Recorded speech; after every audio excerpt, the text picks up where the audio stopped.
आरएसवीआई info capsule सुनने वाले सभी श्रोताओं को रिंकी का नमस्कार। हाजिर हूँ मैं लेकर संपादकीय का आज का अंक।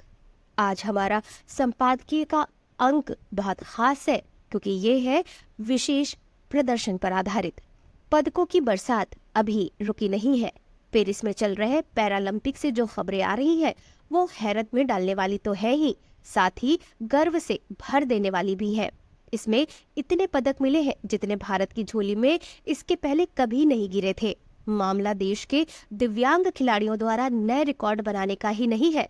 पेरिस पैरालंपिक की पदक तालिका दरअसल भारत के बदलते समाज और उसके नजरिए की कहानी भी है।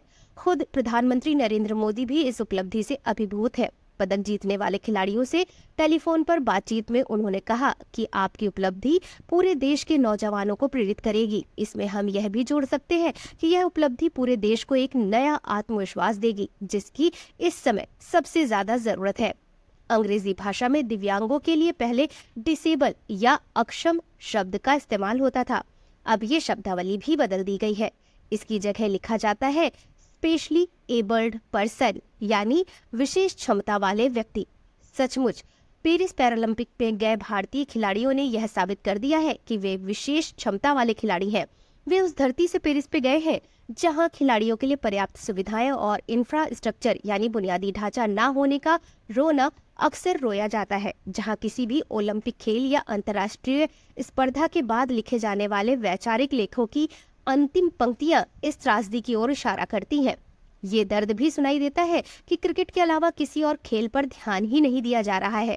ठीक उसी दौर में ये खिलाड़ी पेरिस जाते हैं और तकरीबन हर रोज ही एक साथ ही कई पदक जीतने की खबर आती है।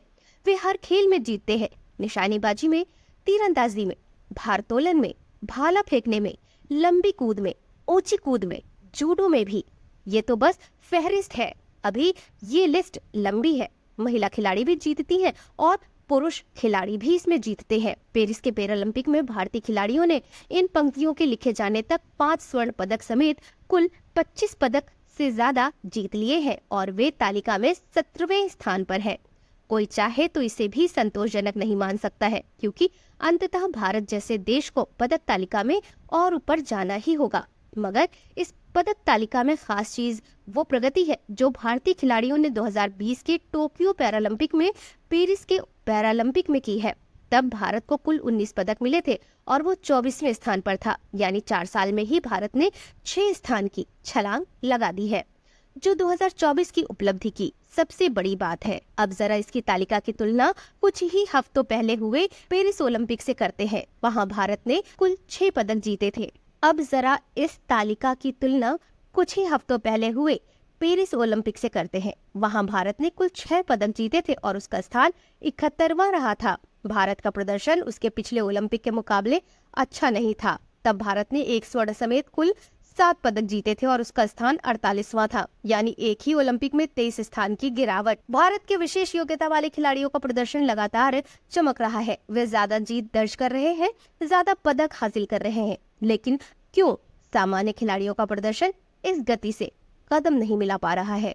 ये एक ऐसा सवाल है जिस पर खेल संघों को गंभीरता से सोचना होगा। सभी दिव्यांग खिलाड़ियों को उनके विशेष प्रदर्शन, बेहतर प्रदर्शन के लिए हार्दिक शुभकामनाएं। फिर होगी अगले सप्ताह आपसे मुलाकात संपादकीय के एक नए अंक में नए शीर्षक के साथ। तब तक स्वस्थ रहिए, मस्त रहिए और सुनते रहिए आरएसवीआई इन्फो कैप्सूल। मुझे यानी अपनी दोस्त रिंकी शर्मा को दीजिए इजाजत। नमस्कार।